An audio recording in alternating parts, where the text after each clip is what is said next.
Group y directora de la Cámara de Comercio de Quito, tiene un doctorado en jurisprudencia. Y también a Paul Palacio, quien es ingeniero comercial de la Universidad Católica de Guayaquil, tiene un MBA en el INCAE y está vinculado al sector forestal, inmobiliario y de mercado de valores. 2107, bienvenidos, doctora, ingeniero. La primera pregunta es realmente de parte nuestra una afirmación. ¿La dolarización sí peligra? ¿Coincide o discrepa usted y por qué? Primero, mil gracias por la invitación, es un gusto. La dolarización se sostiene básicamente con exportaciones, con inversión y con crédito.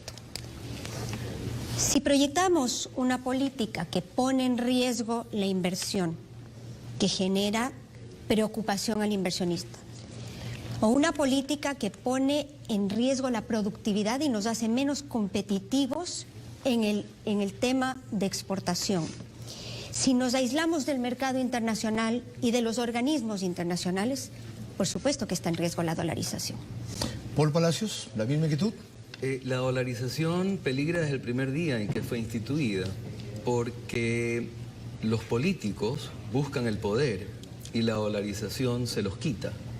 Les quita la capacidad para cometer errores monetarios, para cometer errores de populismo, y le transfiere ese poder al ciudadano, quien tiene en el bolsillo dinero con capacidad de compra.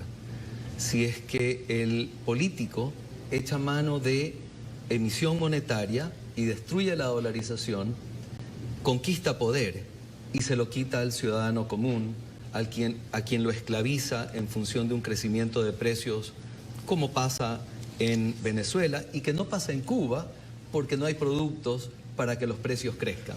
Doctora Heller, usted decía que hay tres claves que podrían poner en riesgo la dolarización y que a la vez son las que la sustentan: exportaciones, inversión y créditos. Se habló de políticas que pueden ir contra estas líneas. ¿Cuáles son esas políticas en este rato, en la coyuntura electoral? ¿Quién las sustenta o yo estoy hablando de pajaritos preñados? En el tema de exportación, por ejemplo, necesitamos ser competitivos a nivel del mercado internacional, porque el mundo tiene opciones. No tienen por qué comprarse productos ecuatorianos cuando hay alternativas más baratas en el mercado internacional. Si nosotros hablamos de aranceles, el 60 o 70% de las importaciones en el Ecuador obedecen a materia prima y bienes de capital. Encarecemos la producción y nos volvemos menos competitivos en la exportación, por ejemplo, para hablar de un ejemplo en ese rubro. Si hablamos de inversión, cuando hablamos en términos políticos y sociales de un país con inestabilidad, con movilizaciones, que habla constantemente de separarse de los organismos internacionales, eso disuade la inversión extranjera, pero también genera inquietud y preocupación a la inversión local. ¿Y ese discurso de quién es en la campaña? Hay varios candidatos que lo plantean. Yo creo que este no es un tema tanto de candidatos como de posiciones. Pero ya ninguno tan frontalmente. ¿Por qué se han dado cuenta de lo que usted advierte? Es que el riesgo real, el Ecuador tiene evidentemente una necesidad de mantener la dolarización, por lo menos en un proceso electoral, o de transmitir esa posición, porque el electorado ha sido claro en su posición de sostener la dolarización en el Ecuador. De tal manera que conversar en otros términos sería contraproducente en una campaña. Pero eso no quiere decir que los riesgos reales no estén ahí, porque como usted bien decía, hablar de ciertas medidas que sin ser directamente contrarias a la dolarización podrían repercutir en una debilitación de la dolarización. Han estado siempre esos riesgos, dijo Paul Palacios, y yo lo contrapongo con un argumento que usan a cada rato. Miren, están locos ustedes. Correa tuvo todo el poder posible, todos los controles posibles, todo el tiempo posible, todas las ganas, porque siempre se quejó el sistema, pero nunca desdolarizó. Entonces, ¿por qué la preocupación?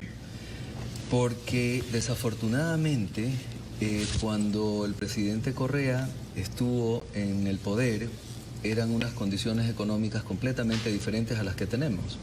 Las materias primas estaban absolutamente altas en precio en el mundo y el flujo de capitales que tenía el Ecuador como consecuencia de lo boyante de la economía por el sector externo de la economía ecuatoriana sostuvo la dolarización pese a la cantidad de medidas que se tomaron en ese momento. La dolarización se sostiene en dos pilares fundamentales: el sector externo de la economía, que son los flujos de capitales, de exportación, que es el sector real de la economía, el sector real del sector externo, y los flujos de capital provenientes de remesas y provenientes de deuda, provenientes de inversión extranjera, por un lado. Y por otro lado, la disciplina fiscal. Usted puede tener un sector externo extraordinario, pero si no tiene disciplina fiscal, y eso significa que lo que usted reciba como ingresos no los gaste más, significa que si usted no gasta más de lo que recibe como ingresos, entonces va a sostener el modelo. No hubo.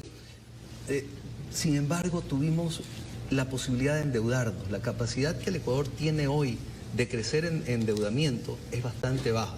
Le voy a decir una cosa más, señor Vera. Una acotación, es decir, la tentación sería más grande hoy día porque las circunstancias son peores. Mire, hoy las circunstancias son menos buenas, peores que lo que eran hace 15 años o lo que eran hace 20 años. Y por lo tanto, mayor el riesgo. Y mayor el riesgo. Pero además una cosa, la percepción de la comunidad respecto del valor del dólar como capacidad de compra está tan intacta hoy como hace 15 años o hace 20 años cuando se lo instrumentó. Y sin embargo, hoy hubo un anuncio por parte del gobierno que se va a reseñar Carla, que ratifica la preocupación. Ya van a ver ustedes a qué me refiero.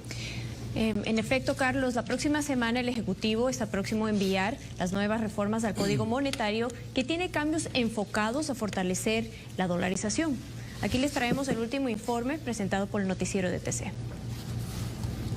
Es oficial, el gobierno tiene listo el proyecto de reformas al Código Orgánico Monetario y Financiero que enviará entre lunes y martes de la próxima semana a la Asamblea Nacional. El presidente Lenín Moreno aclaró por qué nos remitieron antes ese documento. No queríamos que bajo ninguna circunstancia la entrega del Código Monetario y Financiero afecte el tema electoral.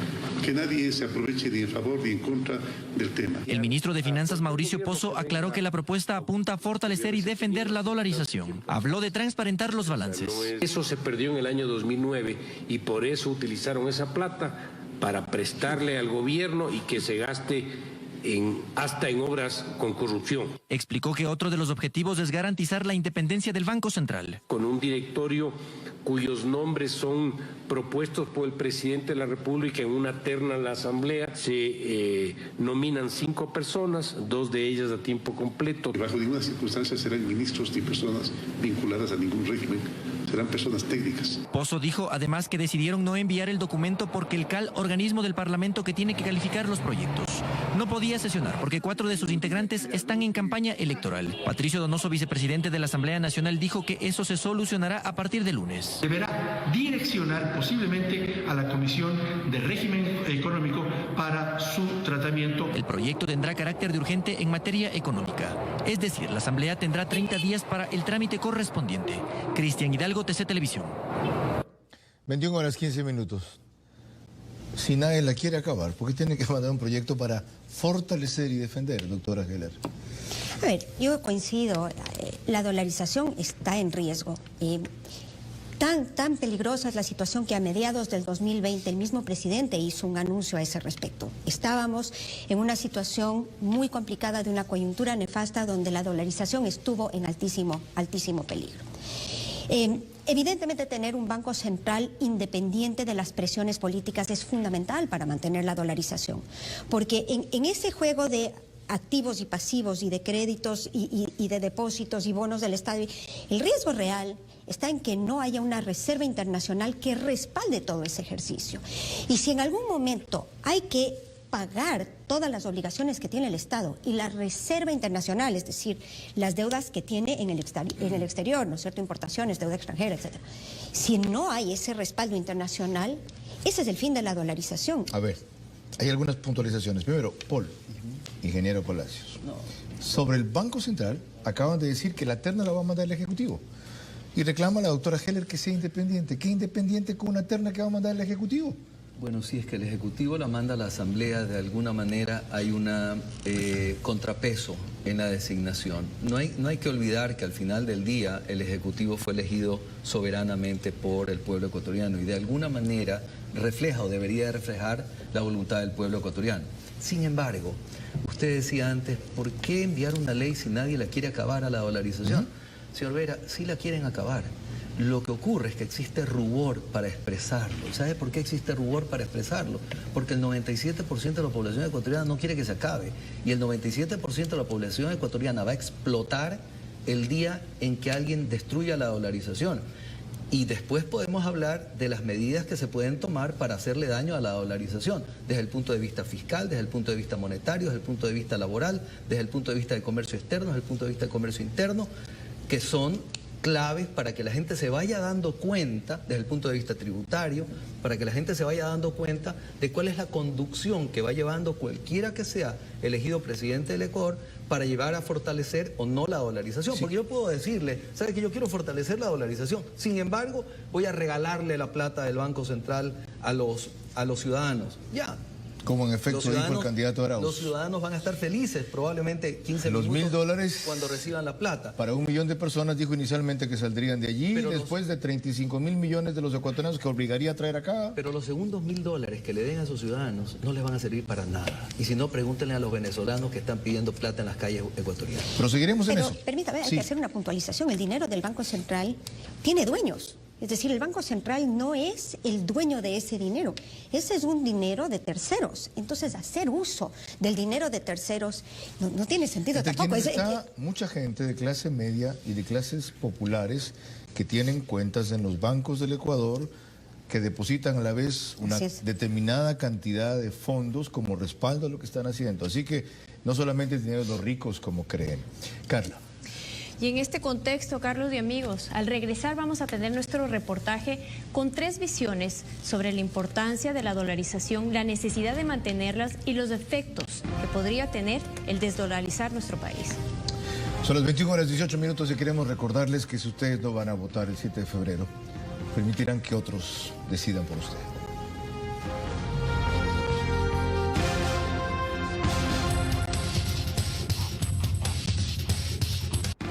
Seguimos con Vera a su manera. Estamos en vivo, 21:23, 20 de abril del 2020. Andrés Arauz no se imaginaba que iba a ser candidato a la presidencia de la República. Escribe lo que cité y completo ahora. La desdolarización buena buscaría más medios de pago y encarecimiento de las importaciones. La desdolarización buena no cambiaría la moneda, más bien añadiría formas distintas de dinero. Más medios de pagos quiere decir más liquidez en dólares dentro del país. Implica transitar hacia el uso de medios de pago nacionales para transacciones nacionales, inclusión financiera con títulos valores desmaterializados, con transaccionalidad atomizada por celular, multiplicación de liquidez interna, incluyendo por parte del Banco Central, y generalizar el uso de cámaras de compensación territoriales y sectoriales. En ningún caso implica reducir la remuneración ni la capacidad adquisitiva de los trabajadores, excepto en bienes importados. A propósito de esto, Carla Larrea preparó un reportaje con algunos antecedentes y la trayectoria de este tema. Carla. Gracias. La dolarización ha sido una medida económica que ha salvado al Ecuador de caer en la hiperinflación y que ha dado estabilidad no solo económica, sino también social. Tenemos en nuestro reportaje de contexto la visión de un empresario, Javier Edmundo Gutiérrez, quien es gerente general de Sierra Orgánica, también de Irina Pazmiño, directora de la Cámara de Comercio de Quito, y de Rodrigo Mendieta, docente de la Facultad de Economía de la Universidad de Cuenca. 9 de enero del año 2000, la fecha en que la dolarización llegó al Ecuador. El entonces presidente Yamil Maguad tomó la medida monetaria más radical que ha tenido el país, pasar del sucre al dólar. Antes de la dolarización, el país hacía emisión inorgánica, es decir, emitida la moneda sin respaldo. Pero claro, todo tiene su costo y esto era la inflación. 21 años más tarde, la dolarización es popular y aceptada entre los ecuatorianos. Yo pienso que está bien como estamos con el dólar. No vale volver al pasado, pues si estamos bien con esa moneda actualmente, sería de fortalecerla nomás.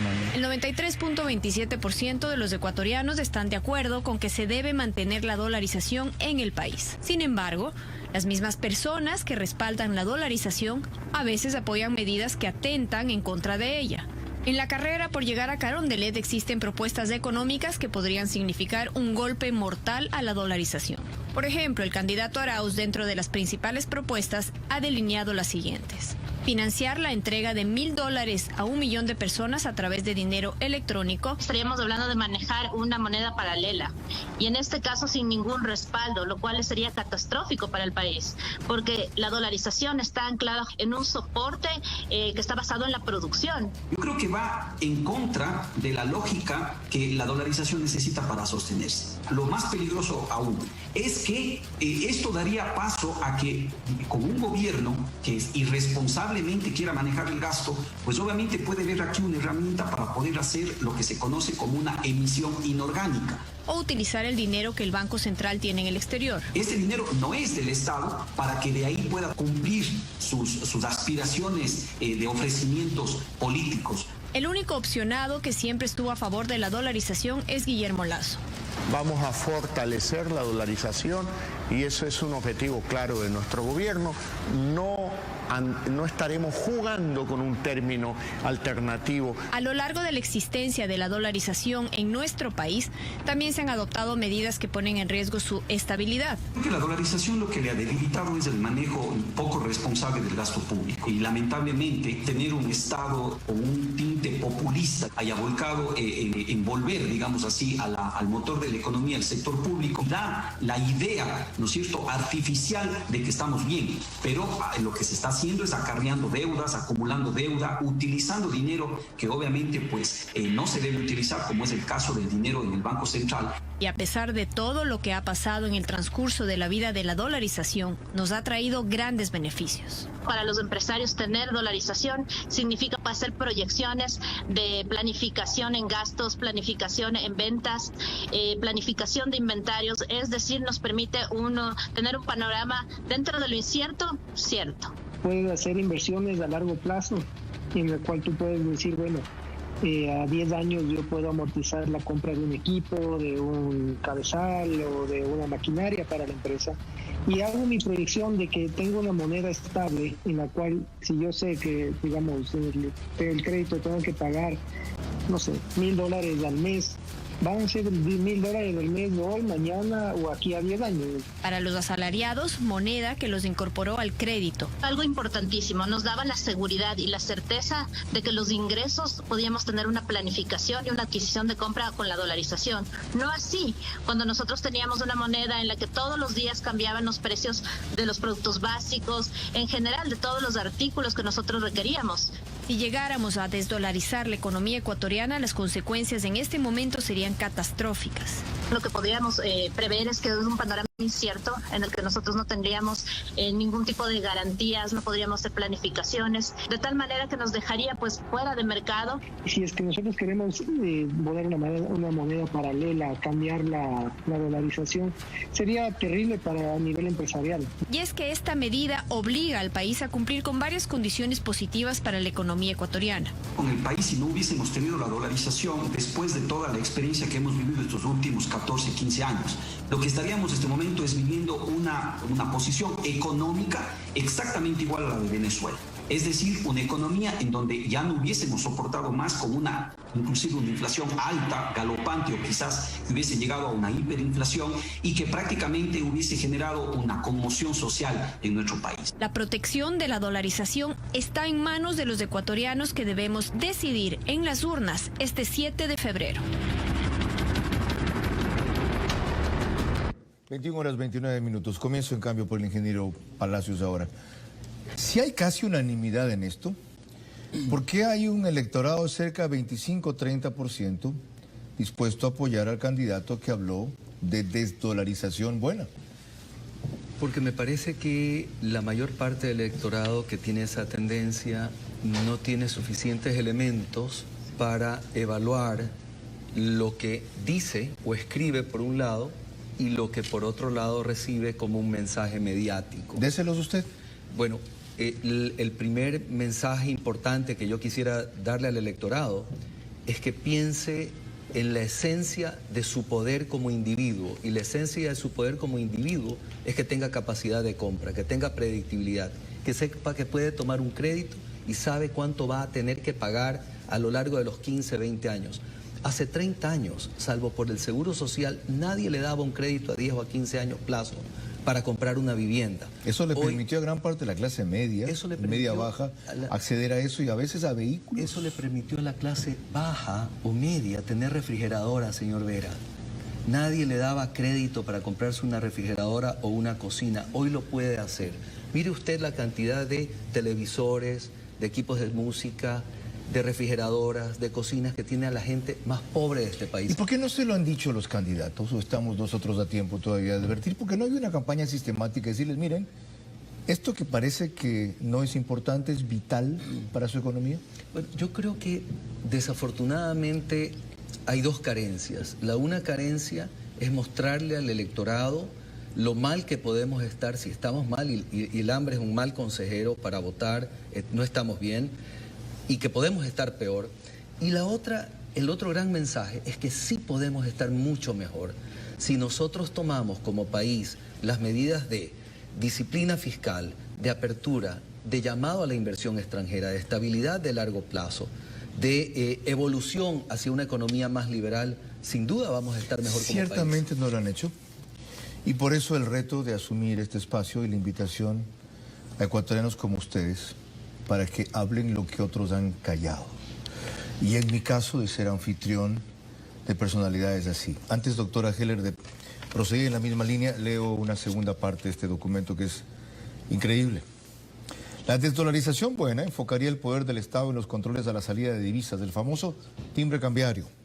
Para poder sacar dinero del país, los importadores o quienes quieren fugar capitales al exterior o a paraísos fiscales offshore deberán adquirir el derecho de sacar el dinero del país. Ese derecho es transable y tiene un cupo fijo pero ajustable concedido por el Estado.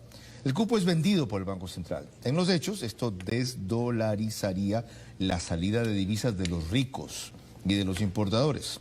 Según los cálculos realizados, el cupo de la salida de divisas podría comenzar costando 27 centavos por cada dólar. Es como que el impuesto a la salida de capitales, o sea, lo que ahora se llama el ISD, sea del 27%, ahora es del 5%. Pero además, con cupo limitado. A este cupo se le podría apodar con un nombre, el de la nueva moneda. Y se lo pregunto, y se lo planteo a usted porque usted habló de la importancia de las exportaciones como uno de los mecanismos para fortalecer la dolarización, el crédito fue otro, y de la inversión extranjera. Los inversionistas y nacional. Los inversionistas, ¿qué problema tendrían con una cosa así? Mire, la inversión está directamente ligada a la confianza. El inversionista, por su propia vocación, corre riesgos de su patrimonio, de su capacidad, de su costo de oportunidad, porque si invierte en su empresa privada deja de recibir un ingreso fijo en un trabajo.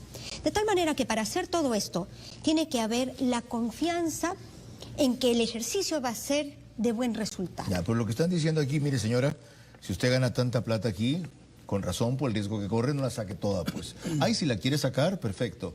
Por cada dólar que saque va a pagar 27 centavos. O, como es ahora, 5%, le vamos a cobrar 27%. Por lo tanto, usted no lo va a querer hacer, va a tener los dólares que produce aquí, invertirlos aquí y hablar más de empleo y prosperidad.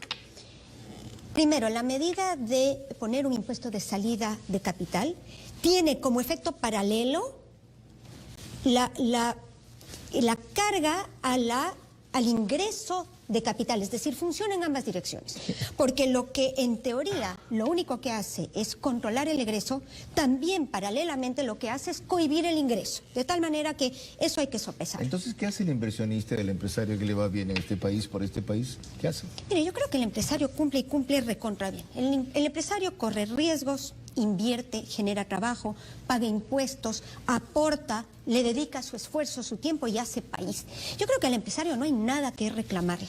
Y de hecho, el gran empleador en el ecuatoriano es el sector privado. 9 de cada 10 empleos son del sector privado. Y tan mal está satanizar a la empresa privada que el Estado, con una fórmula paternalista de proteger el sistema donde el Estado es el gran generador de empleo, lo que ha producido es que 7 de cada 10 ecuatorianos no tienen empleo pleno. Ingeniero, Palacios lo hizo Chávez en Venezuela. ¿Cómo le fue? Es más, dijo, y también ya aquí ha habido una insinuación, que si hay viviendas que tienen cuartos desocupados, los pueden tomar. Chávez fue, hay un edificio que no lo ocupe nadie, exprópiese.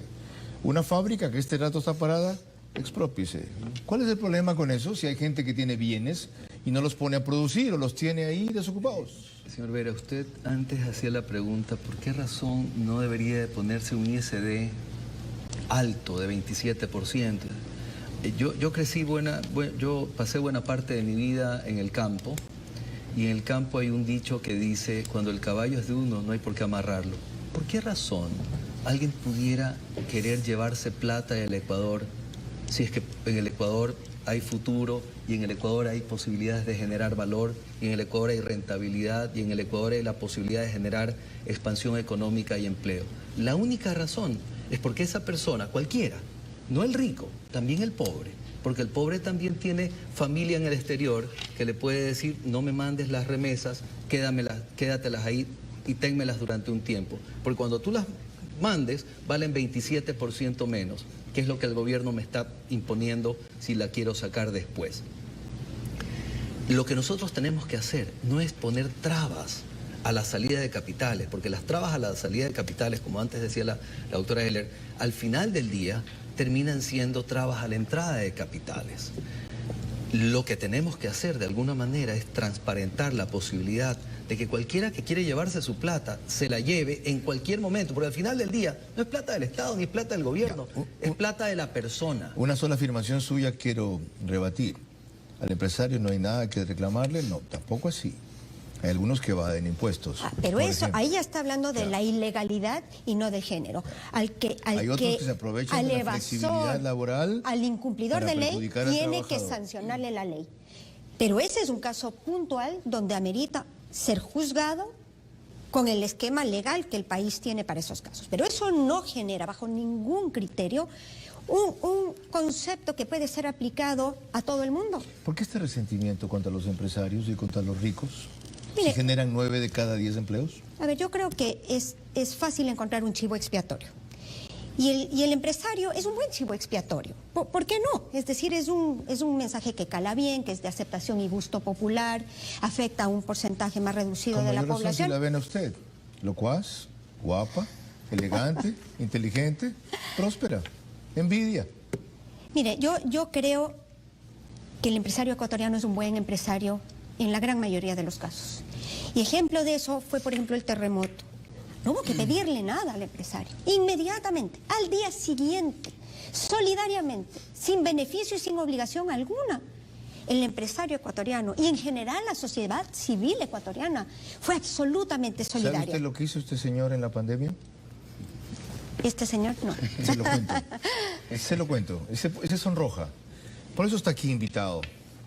Paul Palacios coordinó el esfuerzo y se esforzó directamente con una cantidad de empresarios privados para canalizar alimentos, asistencia médica, medicina, una cantidad de personas en el Ecuador, miles, millones que salvaron vidas. Procedió con esa sensibilidad y conciencia social. ¿A cambio de qué? A ver, ¿Cuánto ganó? Eso fue ¿Cuánto le pagaron? Tema voluntario. ¿Cuánto tiempo dedicó? Carlos, ¿cuántas empresas ayudaron? Yo no hice nada que no haría cualquier persona en mi posición de poder ayudar. Y mi responsabilidad como ciudadano, como ecuatoriano, como persona que quiere este país, como persona que juró la bandera... ¿Quiénes le dieron lo que repartió? El sector privado fundamentalmente, fueron empresarios, fueron decenas de voluntarios, fueron gente muy generosa y al final del día somos todos ecuatorianos, ¿no? Cuando hay problemas, cuando la gente estuvo en 1995 en el CENEPA, los civiles agradecíamos a aquellos que estaban poniéndole el pecho a las balas y al final del día ese es el Ecuador, un Ecuador diverso. Lo digo, esto no estaba en el plan, pero ya que hizo la doctora Heller esa mención, yo hago ese reconocimiento, porque me place y me enorgullece decirlo a quien está aquí para hacer eso. ¿Ya? A propósito de la labor social de los empresarios calladitos, sin ninguna publicidad. Carla, proseguimos. Al regresar nosotros vamos a tener un contrapunto por Zoom entre Dora de Ampuero, quien es fundadora del Instituto Ecuatoriano de Economía Política, y también Nicolás Brito Grandes, activista social. No equivocarse en estas elecciones depende más de quienes menos van a ir a votar o piensan ir a votar. Son las personas de 50 años o más. no nos priven de su experiencia. Estamos en vivo y son las 21:40.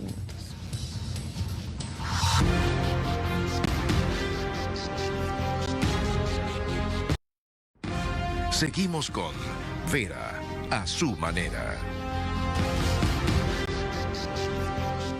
21:45, ¿correcto? Seguimos en vivo. La dolarización sí peligra, es el tema. Y se lo proponemos a la economista Dora de Ampuero y a Nicolás Brito Grandes. Buenas noches a los dos, bienvenidos. Tienen 1 minuto para cada intervención. Aprovechen, no interrumpo yo. A los 10 segundos les recuerdo 10 segundos. Y si se cumple el minuto, el audio del micrófono se cierra. Así que, ¿peligra o no la dolarización? Economista Dora de Ampuero, adelante. La escucho. ¿Economista? ¿No me oye? ¿Ahora sí? Sí. ¿Estamos al aire? Sí, sí te oigo. Hola, ¿me escuchó? Sí. ¿Cómo está? A ver, le preguntaba yo a usted si peligra la dolarización. Adelante. Sí, la dolarización tiene un gran peligro, la existencia del Banco Central. Debiéramos eliminar el Banco Central. Tenemos siempre esa espada encima de nosotros, la existencia del Banco Central, porque ese contubernio entre la banca central y el gobierno y el Estado es muy grave. Estas teorías que del gasto público tan grande que se nos metieron a los economistas, los keynesianos, que hay que gastar. Entonces, el gasto público, ¿cómo se hace cuando no se tiene el poder de emitir dinero? Entonces, hay una desesperación realmente siempre del Estado por emitir dinero. Entonces, el gran peligro que nosotros tenemos siempre es la existencia del Banco Central. Si en el Banco Central nosotros pudiéramos andar en otro camino, desgraciadamente nos quedamos 10 cortos segundos. Cuando nosotros implementamos la dolarización. Debió haberse eliminado el Banco Central como primera cosa. Gracias, economista. La misma inquietud para usted, Nicolás Brito Grandes. Adelante. Bueno, la dolarización peligra porque hay demasiado flujo de dólares que sale del Ecuador y dependemos mucho del petróleo. Los diferentes gobiernos no se han preocupado de hacer eficiente el sector agropecuario, especialmente en el pequeño y mediano agricultor. Y entonces, con una competencia de afuera, va a obligar a que todos los productos agrícolas compremos, especialmente los que somos ineficientes. Entonces eso nos puede llevar a un peligro, que es subsanado si se dan las reparaciones correspondientes. El gobierno tiene que tecnificar la agricultura, esa es la clave para sostener la dolarización. 10 segundos. Y tiene que ver la manera de que no salga tanto dinero a través de las inmigraciones que llegan al país. Gracias. Economista, hoy día el Banco Central, el gobierno a través de Mauricio Pozo ha anunciado una ley económica urgente, no para desaparecer el Banco Central, sino para cambiar la forma de integración de sus elementos con independencia del Ejecutivo, aunque el Ejecutivo es el que nomina la terna. Recuerdo que en una democracia como los Estados Unidos el Ejecutivo propone nada menos que los jueces para la Corte Suprema. ¿No le parece eso ya suficiente en vez de suprimir el Banco Central? No, no realmente. Siempre estará el peligro allí. Y lo que se necesita es abrirnos al mundo. Necesitamos eliminar todos los impuestos de salida de dinero, de las divisas. Necesitamos nosotros libertad, que es precisamente donde es la ruta en la cual el individuo aprende a resolver sus problemas, y nosotros necesitamos que los empresarios puedan trabajar libremente, que los pequeños empresarios y todos hagamos nuestro proyecto de vida. Eso es lo que significa la libertad. Y ahora, con todas estas barreras que existen para la salida del dinero, para la entrada del dinero, cuando se prohíbe la entrada del dinero, es lo mismo que, como dijo Palacios hace un rato, es lo mismo. No se pueden poner estas barreras. Hay que abrirnos al mundo. Hay unas posibilidades inmensas. Nosotros las tuvimos porque después hay que recordar también cómo nosotros entramos. Ciertamente, gracias. Y tanto es esa parte, disculpe que el audio automáticamente se cierra aquí al minuto, que usted fue parte del foro económico que propuso la dolarización del Ecuador. Eso es importante recordar. Nicolás, prosigo con su minuto. Dijo usted que el problema de la dolarización o peligra porque salen muchos dólares y a la vez una de las cosas que reclamó, hágase un poquito a su izquierda, se me está saliendo el cuadro. A su izquierda un poquito, Nicolás, no, al revés. Ok, gracias. Ok.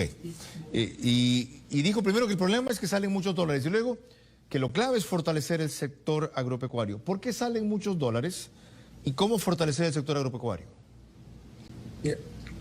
Salen dólares porque la mayoría de los inmigrantes que vienen de los países socialistas solamente vienen a producir aquí, pero sacan su dinero, no vienen a invertir aquí. Y es lo mismo que cuando los ecuatorianos se fueron a España o a Italia.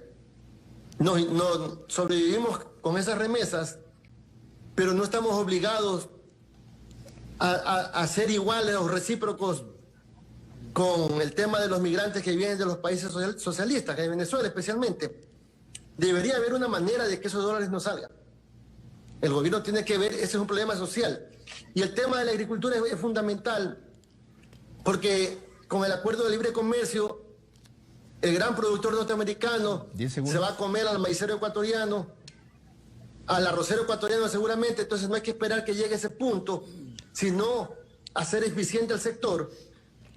Gracias, Nicolás. Aumentar productividad y competitividad. Gracias a los dos por sus importantes y breves criterios, tan cortos como profundos. Carla. Al regresar vamos a tener la profundización de este tema con la última parte de la entrevista de Carlos, donde también podré realizar un par de preguntas.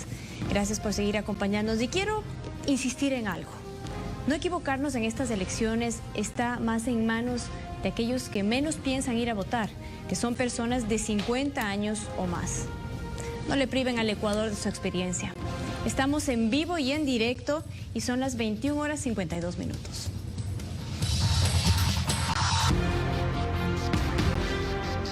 Seguimos con Vera, a su manera.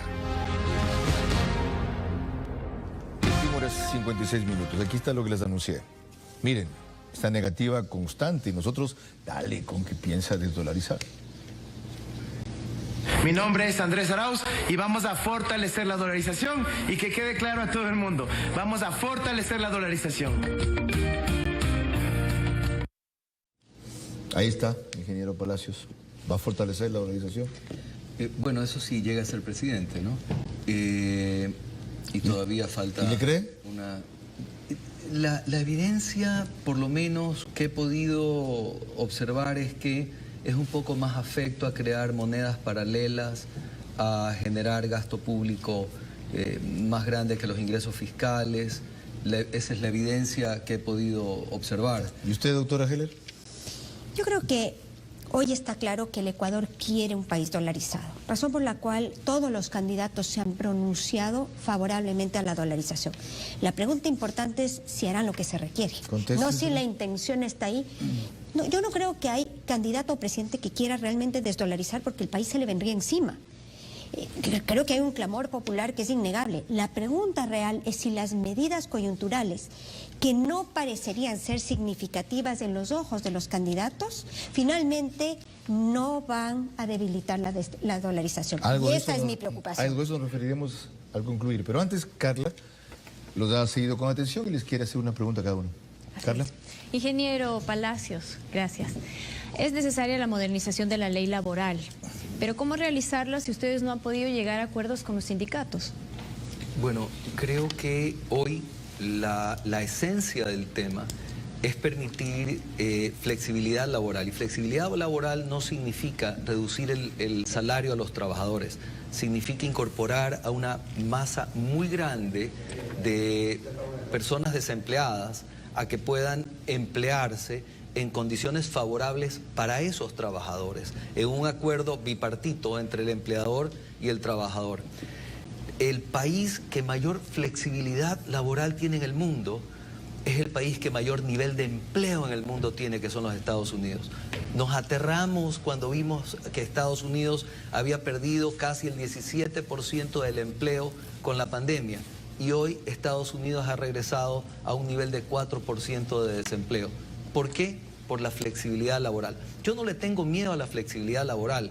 A lo que yo le tengo miedo es a la inflexibilidad laboral que deja a un montón de jóvenes sin la oportunidad de emplearse en condiciones favorables para esos jóvenes.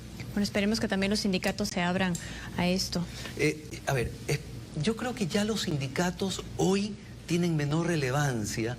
La mayor relevancia la tienen las personas a través de su voto respecto de a quién eligen para efectos de generar mayor nivel de empleo en el país. Muchas gracias. Gracias, ingeniero. Doctora Heller, un punto fundamental para mantener la dolarización es definitivamente ser más eficientes en la producción. ¿Cómo hacerlo? Mire, lo primero es tener la actitud correcta y dejar de satanizar a la empresa privada. Hay que flexibilizar el tema laboral, hay que permitir que los costos de producción sean razonables y competitivos, es decir, si tenemos impuestos de entrada de materias primas o impuestos a la entrada de maquinaria, encarecemos la productividad. Si hablamos de salarios excesivamente altos, que están por encima de la productividad y de la realidad económica de las empresas y del país, encarecemos el producto y no podemos exportar. Es decir, creo que lo primero y lo fundamental es entender que la exportación es fundamental para sostener la dolarización, que debe ser prioritario dentro de la política de Estado y que hay que tomar medidas que conjuntamente contribuyan a que la productividad sea sostenible, eficiente y competitiva en el mercado internacional. Y ahí contestó usted aquello que le iba a preguntar y que anticipó, si las medidas que fortalecen la dolarización son las que se van a mantener, era su preocupación. Muchas gracias a los dos por su presencia, tan puntual como fundamental. Yo solo quiero añadir que, a propósito de lo que hemos tratado aquí, el candidato simpatizante de Maduro, sí, ese grupo que cree a Venezuela víctima del imperialismo yanqui, no de fórmulas fracasadas, dijo cuando se lo conocía simplemente como académico teórico del socialismo del siglo XXI, que hay una desdolarización buena, como lo he leído, es decir, una fórmula de salir de la dolarización sin efectos catastróficos, está equivocado, no la hay. ¿Con resultados buenos? Tampoco la hay.